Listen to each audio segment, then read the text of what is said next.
महाशिवरात्रि 2023 कथा। महाशिवरात्रि का विशेष पर्व आज शनिवार 18 फरवरी दिन शनिवार को है। इस दिन भगवान शिव के साथ शिव परिवार की भी पूजा की जाती है। इस दिन विधि पूर्वक भगवान शिव की पूजा करने से सभी प्रकार की मनोकामनाएं पूर्ण होती है। कहते हैं शिवरात्रि का व्रत रखने से मनुष्य अगले जन्म में उत्तम कुल में जन्म लेता है और राजा के समान जीवन जीता है।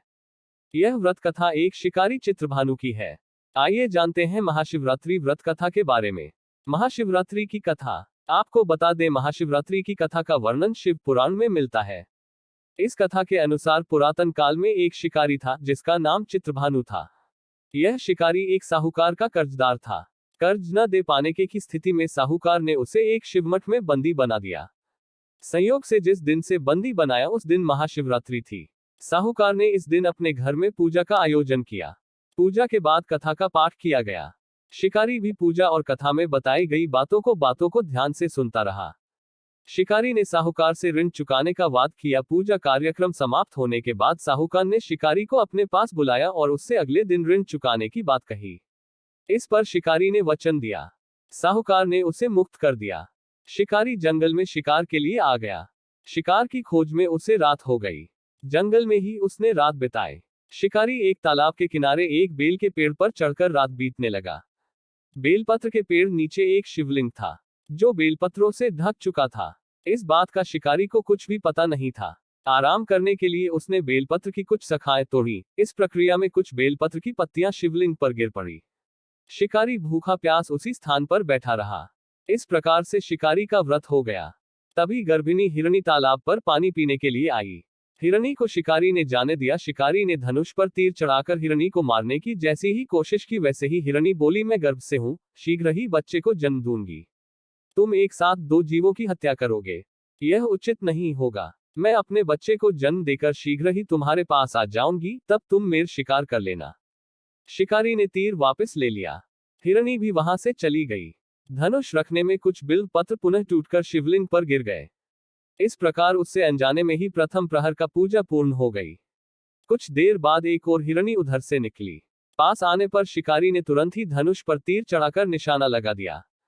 लेकिन तभी हिरणी ने शिकारी से निवेदन किया कि मैं थोड़ी देर पहले ऋतु से निवृत्त हुई हूं, कामातुर विरहिणी हूं, अपने प्रिय को खोज रही हूं।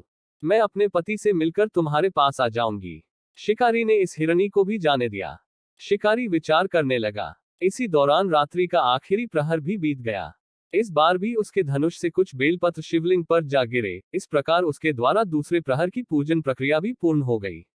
इसके बाद तीसरी हिरणी दिखाई दी जो अपने बच्चों के साथ उधर से गुजर रही थी।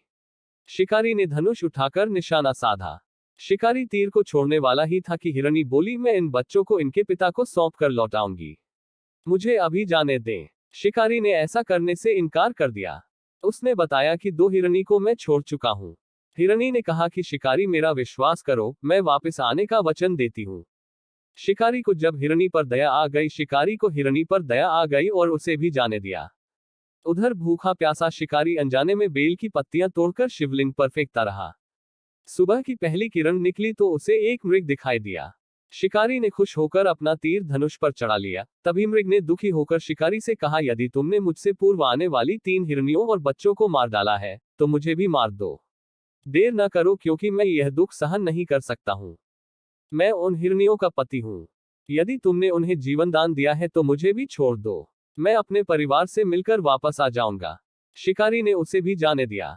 सूर्य पूरी तरह से निकल आया था और सुबह हो चुकी थी। शिकारी से अनजाने में ही व्रत, रात्रि जागरण, सभी प्रहर की पूजा और शिवलिंग पर बेलपत्र चढ़ने की प्रक्रिया पूरी हो चुकी थी। भगवान शिव की कृपा से उसे इसका फल तुरंत प्राप्त हुआ। भगवान शिव की कृपा से शिकारी का हृदय बदल गया। शिकारी का मन निर्मल हो गया। कुछ देर बाद ही शिकारी के सामने संपूर्ण मृग परिवार मौजूद था ताकि शिकारी उनका शिकार कर सके।